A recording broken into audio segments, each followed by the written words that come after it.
Assalamu alaikum, I'm Muhammad Tawfiq Kobir and welcome to Paguler class. So, previous class আমি কিছু কথা বলছি insulting কথা, I'm extremely sorry for that. I apologize man. So আজকে আমরা পড়ব হচ্ছে বেশি ইনফরমেটিভ থাকবে আর ক্লাসটা। সো আমি মানে ক্লাসটা একটু বলি ঠিক আছে, এসব ঠিক আছে দাদা, আস্তে আস্তে হবে দাদা, এখন ফ্লোতে আসতেছে আস্তে আস্তে, টাইমও হচ্ছে, বাসায় সবাই হয়তো কিছু সময় পরে চলেও আসবে, আমার ক্লাস অফ হয়ে যাবে। সো 30-40 মিনিট হাতে আছে, দ্রুত আমি কিছু জিনিস পড়াই দেবো, খুবই খুবই ইনফরমেটিভ জিনিস ভাই। জাস্ট চলো ক্লাসে যাই ভাই।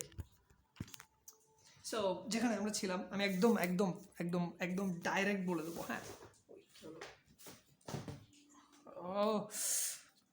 so what I'm trying to clear is that tungsten filament বাল্বের কথা বলি, আমি ফ্লোরিসেন্স বাল্বের কথা বলবো, আর টাংস্টেন ফিলামেন্ট আমি বলতেছি না,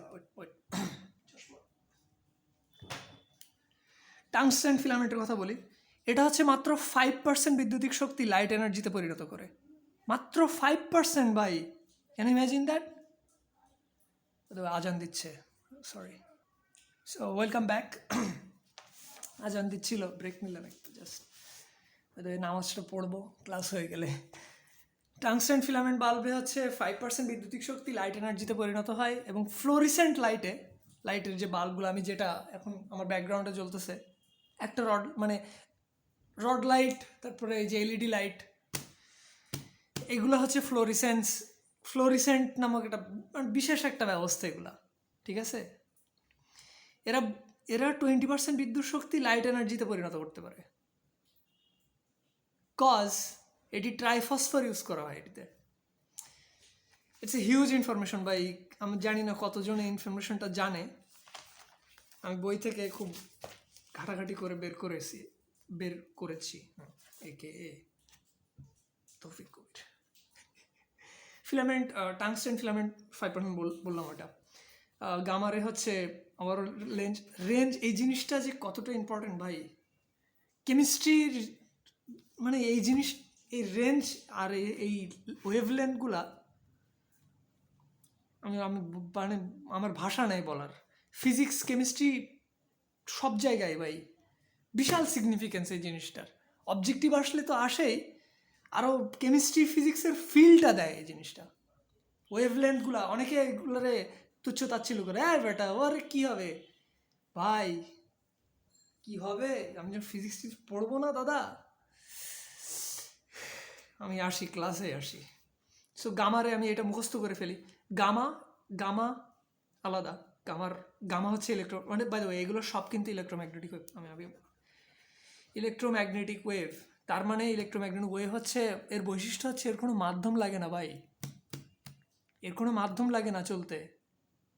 ইটস এ হিউজ থিং। ওফ ভাই, ফিজিক্সে যখন আসবো না তাই এই মাধ্যম লাগে আর না লাগা নিয়ে অনেক কিছু হয়েছে ভাই, বহু জিনিস হয়েছে। তোমরা যদি মডার্ন ফিজিক্স পড়ে থাকো তাহলে হয়তো জানবা, ইথার না কি যেন এটার নাম, ইথার মাধ্যম বিশ্বাস করতো মানুষ, আলো নাকি ইথার মাধ্যমের ভিতর দিয়ে যায়। বাট পরবর্তীতে এই ধারণাটা রং ছিল মানুষের, এটা ভুল প্রমাণ করেন ম্যাক্স প্লাঙ্ক এসে। আমি এখন ওখানে যাবো না, আমি ফিজিক্স যখন পড়াবো তখন বলবো ভাই, হেভি মজা হবে ভাই, সেই পর্যন্ত প্লিজ থাকো। সো নেয়ার আয়ার কথা বলি, নট নিয়ার আয়ার ভাই, নেয়ার আয়ার, কাছের আয়ার। ইনফ্রারেড রে, আয়ার মানে ইনফ্রারেড রে। আয়ার হচ্ছে 0.780 মাইক্রোমিটার থেকে শুরু হয় আর শেষ হয় হচ্ছে 1 মিলিমিটারে বা 1000 মাইক্রোমিটারে। বা 1000 আমি লিখি একটু বুঝাই দিই, 1000 × 10⁻⁻6। ভাই এটাকে তো 10⁻³ লেখা যায় না? এটা হচ্ছে 10 শুধু 3। সো 10⁻³ আর 10⁻⁻6 কত হয়? 10⁻, ভাই এইভাবে কেউ বোঝে না ভাই। By the way, you guys can hire me as a home tutor at the cheapest rate. Just knock me on my, আমার একটা পেজ আছে ছোট, পাগলি ক্লাস মেবি, এটা আমার নাম, ফেসবুক যেখানে নক দিলে হবে, ইনস্টাগ্রাম বা ফেসবুকে নক দিলে হবে। আমি চিপেস্ট রেটে এডুকেশন দিয়ে থাকি। সো নিয়ার আয়ারের কথা বলি, ছোট তরঙ্গ হয় মানে 0.78 থেকে 2.5 মাইক্রোমিটারের ভিতরে, খুব অল্প কিন্তু, একদম নিয়ার আয়, মানে সব থেকে হালকা তরঙ্গ দৈর্ঘ্য। এর তাপ শক্তি সব থেকে বেশি। দেখছো, ছোট জিনিস, ছোট মরিচের ঝাল বেশি। সো ত্বককে উত্তপ্ত করতে পারে, কাজ এর তাপ শক্তি বেশি, ত্বককে উত্তপ্ত করতে পারে, তাপ শক্তি বেশি, বাট তাপীয় অনুভূতি দেয় না। সামনে আসি ভাই, সামনে আসি। By the way, class skill rolling চলতেছে? হ্যাঁ চলতেছে। সামনে আসি, সামনে না আসলে ক্লাস জমে না, জমতে হবে তো। সো ঘামতেছি, প্রচণ্ড গরম, বাইরে বৃষ্টি হচ্ছে, শব্দ শোনা যাচ্ছে অল্প অল্প। সো মিডিল এয়ারের কথা, মিডিল এয়ার হচ্ছে সব থেকে গুরুত্বপূর্ণ ইনফ্রারেডের রেঞ্জ। এটা বিভিন্ন কাজে ইউজ করা হয় ভাই। এটা হচ্ছে জৈব যৌগের কার্যকারীমূলক শনাক্ত করা হয়। অর্গানিক কেমিস্ট্রিতে একটা স্পেশাল পার্ট আছে এর জন্য, এরকম বেশ অনেক কিছুই বলা হয়েছে এখানে। 1200 থেকে 1350 হাইড্রোজেনের কার্যকারীমূলক শনাক্ত, মানে বিভিন্ন আছে, বিভিন্ন। আমার ওগুলা মানে একটা চার্ট বানায় মুখস্থ করায় দেওয়া আমার দায়িত্ব ভাই, আর এটা মুখস্থ করে নেওয়া তোমাদের দায়িত্ব। দেখতে হবে না ভাই, আমি ক্লাস 9-10 ফিজিক্স বই যখন পড়বে ভাই, আমি কিন্তু এসএসসিতে প্রচণ্ড বাজে রেজাল্ট করেছিলাম এক মেয়ের পাল্লায় পড়ে। মানে আর তার কোনো দোষ না, আমরা তাকে দোষ দিচ্ছি না, আমারই দোষ, বয়সের দোষ হয়। সারাদিন পিছনে ঘুরতে ঘুরতে কখন পরীক্ষা হয়ে গেল, কখন কি হয়ে গেল ভাই। তো খুব বাজে একটা পয়েন্ট হয়েছে এসএসসিতে। ভাবছিলাম এইচএসসিতে কাম ব্যাক করবো, গিটার টিটার ছিল এসএসসিতে পটানোর জন্য। সো ওই এসএসসি পরে গিটার 500 টাকায় বেচে দিয়েছিলাম, একটু গল্প করি ভাই তাই। সো তারপর থেকে একটু মুডে ছিলাম, একটা বাটন ফোন ইউজ করতাম ইন্টার ফার্স্ট ইয়ারে, একদম ব্রোকেন। সো প্রচণ্ড পড়ালেখা করতাম, মানে হেভি একটা স্টার্ট ছিল আমার, মানে অনেক golden plus student by the way. আমার টিচার আমার কোনো কালো বেল দিত না, দিবে বা কেন, আই ডোন্ট ডিজার্ভ, মানে রেজাল্ট খারাপ তো। সো অনেক কলেজে, ভালো কোনো কলেজে পড়তে পারিনি, বাসার পাশে একটা ছোটোখাটো কলেজে পড়তাম। But I have done a huge research on them, মানে আমি মনে করি আমার লেভেলটা এখন আমি আলাদা বানাই নিছি, and I am proud for that. Part নিয়ে পড়লাম।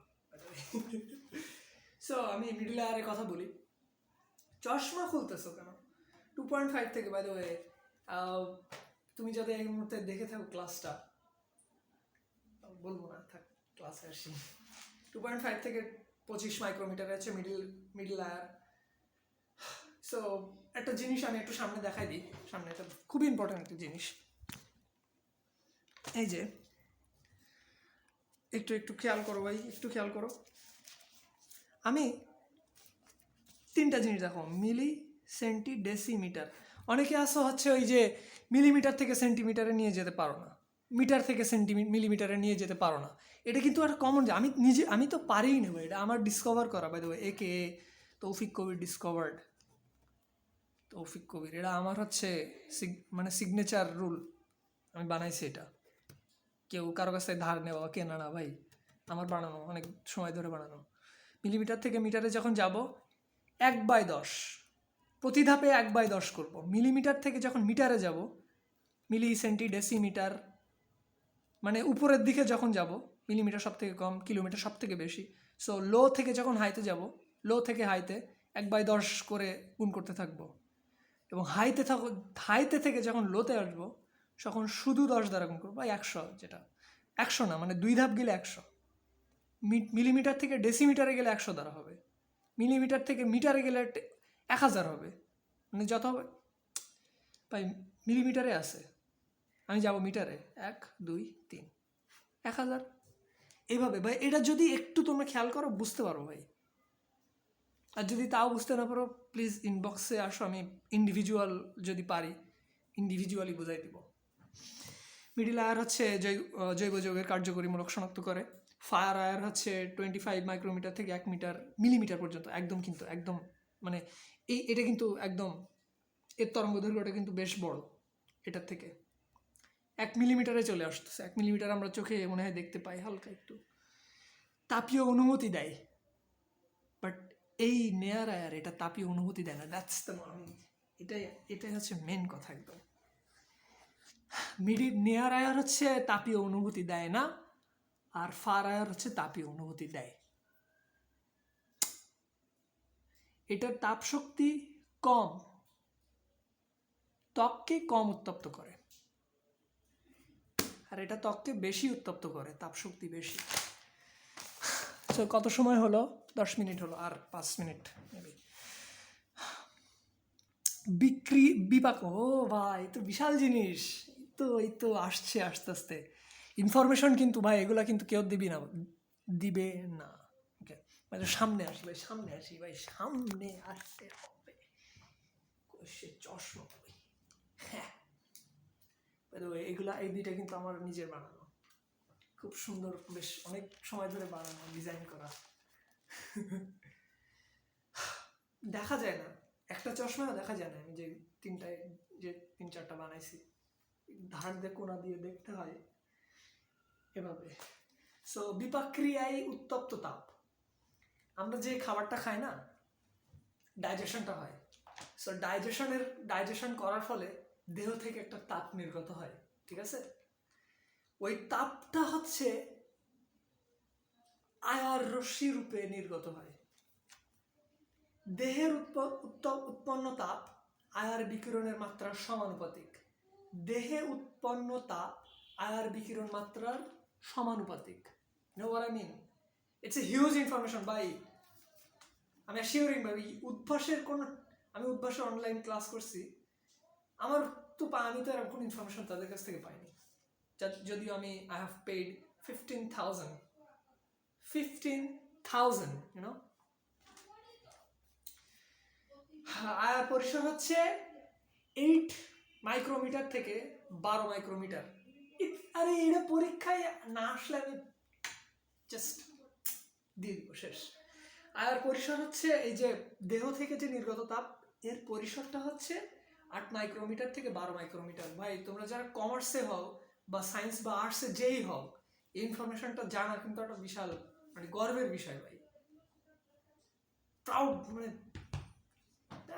দেহ থেকে ডাইজেশনের ফলে আয়ার রশ্মি নির্গত হয়, বিশাল ব্যাপার ভাই।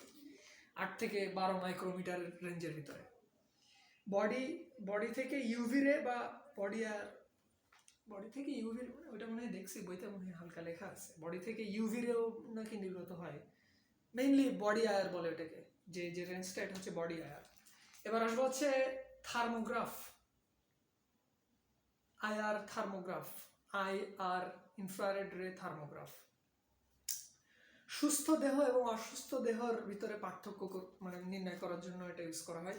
চিকিৎসায় নেয়ার আয়ার ইউজ করা হয়। মস্তিষ্কের রক্তে হিমোগ্লোবিনে অক্সিজেনের পরিমাণ, heavy huge complex thing, heavy complicated জিনিস। মস্তিষ্কের রক্তে হিমোগ্লোবিনের অক্সিজেনের পরিমাণ নির্ণয় করা চিকিৎসা ক্ষেত্রে নেয়ার আয়ার ইউজ করা হয়। নট মিডল, নট ফার, নেয়ার আয়ার চিকিৎসা ক্ষেত্রে, বাই দ্য ওয়ে ওগুলোও করা হয় কম বেশি। ডট মানে কি, বইতে দেখতেছি, খুলির কর্টেক্সের কার্যপদ্ধতি নির্ণয় করা হয়, সিটি স্ক্যান করা হয়। ডট কিসে, এখানে নেয়ার আয়ার ইউজ করা হয়। এই দুইটাই একটু মনে রাখি, যদিও খুব বিশাল যে আসতেও পারে, বুয়েট দিয়ে দিলে কোনো করার কিচ্ছু নাই ভাই। বুয়েট বা ঢাবি যদি দিয়ে দেয় কোশ্চেনটা, কিচ্ছু করার নেই। সো চিকিৎসা হচ্ছে ফার আয়ারটা ইউজ করা মেইনলি। দেহের সুস্থ ত্বক ভেদ করে 4 সেন্টিমিটার গভীরে যেতে পারে ফার আয়ার, যেটা বললাম 25 মাইক্রোমিটার থেকে 1 মিলিমিটার, মনে আছে ভাই, 25 মাইক্রোমিটার থেকে 1 মিলিমিটার ফার আয়ার। দেহের ত্বকে ভেদ, এটা হচ্ছে দেহে অনুভূতি সৃষ্টি করতে পারে, তাপীয় অনুভূতি দেয়। মেইন জিনিস, মেইন ফ্যাক্ট এটাই, তাপীয় অনুভূতি দেয়। 4 সেন্টিমিটার গভীরে যেতে পারে। আরামদায়ক উষ্ণতা দেয়। ডব্লিউ হচ্ছে হোয়াইট ব্লাড সেল বৃদ্ধি করে, রোগ প্রতিরোধ ক্ষমতা বাড়ায়, টিস্যুর বৃদ্ধি, স্নায়ু গঠন করে, টিস্যু বৃদ্ধি করে, স্নায়ু গঠন, ব্যথা উপশম করে। এটা হচ্ছে মেইন কথা। ফার আয়ার হচ্ছে ব্যথা উপশম করে, ইউজ করা হয়। ফার এয়ার, লো এমিশন, ফ্রোজেন শোল্ডার ফিজিওথেরাপিতে সেন্সরি নার্ভ প্রান্তকে অসাড় করে দেয়। সেন্সরি নার্ভ প্রান্ত অসাড় করে দিলেই আমরা অন কাইন্ড অফ সেন্সলেস ভাবি, তখনই হচ্ছে চিকিৎসা করা হয়। সো এটার কাজে আমরা ফার এয়ার ইউজ করি, নট মিডল, নট দ্য এটা কি নেয়ার এয়ার। তাহলে নেয়ার এয়ার কি কাজ ইউজ করতেছি ভাই? নেয়ার এয়ার হচ্ছে মেন তো কাজ নেই, আর চিকিৎসা ক্ষেত্রে খুব একটা মনে হয় ইউজ হয় না। নেয়ার এয়ার কই, নেয়ার এয়ার চিকিৎসা ক্ষেত্রে খুব একটা ইউজ হয় ও না, ওই তো রক্তের অক্সিজেন, বাবা হেভি তো। ভাই আমি বইতে দেখাই দিচ্ছি ভাই। সো ওই পর্যন্ত ছিল মনে হয়, ক্লাসটা এই পর্যন্ত শেষ করতে হবে। বাই দ্য ওয়ে আমি দেখাই দিচ্ছি কোথায় আছে, সমাপ করি। ও আমি দেখাচ্ছি, 2 সেকেন্ড লাগবে জাস্ট। এই যে শিখা পরীক্ষা করলাম তো ভাই। সোডিয়াম আমি একটু সোনালি মানে বলে দিই আগে, সোডিয়াম হচ্ছে সোনালি হলুদ, এই সোডিয়াম হচ্ছে সোনালি হলুদ, ক্যালসিয়াম হচ্ছে ইটের মতো লাল, আমার মনে নাই ঠিক, ক্যালসিয়াম ইটের মতো লাল, সোডিয়াম হচ্ছে, পটাশিয়াম হচ্ছে বেগুনি মনে হয়।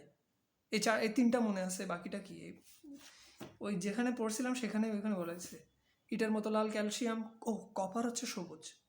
শিখা পরীক্ষা ভাই, আর আমি কি বলতেছি, স্পেকট্রাম। সো যেটা দেখাবো সেটা হচ্ছে কইসে, এই যে এই জায়গাটা কইসে আমি ডট, এই যে diffuse optical tomography, diffuse optical, বিদায় পৃথিবী ভাই, লাগবে না ভাই, মুখস্থ করে লাভ নেই, আমার তো মনেই নেই ডট মানে কি, diffusion optic. By the way that was the class, man. That was the class. Hope you guys liked it. এবার মনে হয় এই ফ্লোটা আইছে একটু আগের থেকে, আরও কিছু ইনফরমেশন, হিউজ ইনফরমেশন আমি 4th ক্লাসে আপলোড দিব। So stay tuned and subscribe to Pablo the class.